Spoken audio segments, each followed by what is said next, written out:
চিকিৎসার যে চিকিৎসা হয়েছে বা বেসরকারি হাসপাতালের ভূমিকা, যে রিপোর্ট দিয়েছে, সবগুলোতে আপনারা সন্তুষ্ট? না না না, যে রিপোর্টটা মেইন রিপোর্টটা, সেই রিপোর্টটা গতকাল আমাকে দিয়ে সই করিয়েছিল।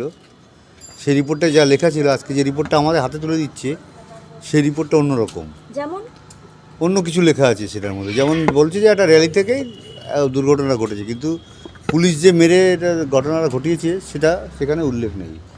গতকাল উল্লেখ ছিল, আজকে নেই। সেই জন্য আমরা রিপোর্টটা অ্যাপ্লিকেশনের কপিটা নিয়ে এসেছি, কিন্তু সেই রিপোর্টটা আমরা আনিনি। পরবর্তীকালে দেবে বলেছে, ওরা কথাবার্তা বলে ঠিকঠাক করে তারপর দেবে বলেছে। আপনারা কি মেডিকেল হ্যাঁ, মেডিকেল লিগাল যে রিপোর্টটা হয় সেই রিপোর্টটা। সেখানে কালকে কি ছিল আর আজ কি আছে? কিছু পরিবর্তন দেখা যাচ্ছে রিপোর্টটার মধ্যে। আচ্ছা, কি লেখা ছিল, মানে কিছু শব্দ বা কিছু না, মনে সেগুলো পড়ছে? সেগুলো এখন বলবো না। এগুলো করেছে আমরা আদালতে, তো আমরা একটা এফআইআর তো আমাদের করতেই হবে।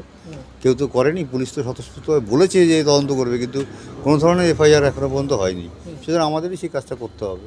কবে করবেন এফআইআর ভাবছেন? আমরা মেলে করে দেবো, মেল করে দেবো। তা সেই রিপোর্ট কি আপনারা অ্যাকসেপ্ট করেননি? না না না, সেই রিপোর্ট নেয়নি, সেটা এবার ম্যাজিস্ট্রেট আদায় করে নেবে রিপোর্টটা। আচ্ছা, মানে আমরা হাসপাতাল আমরা আমাদের লয়ার বলেছেন যে এটা আমরা আগামীকাল, আমাদের হাইকোর্টে ডেট আছে, আমরা ওখানে মেনশন করব।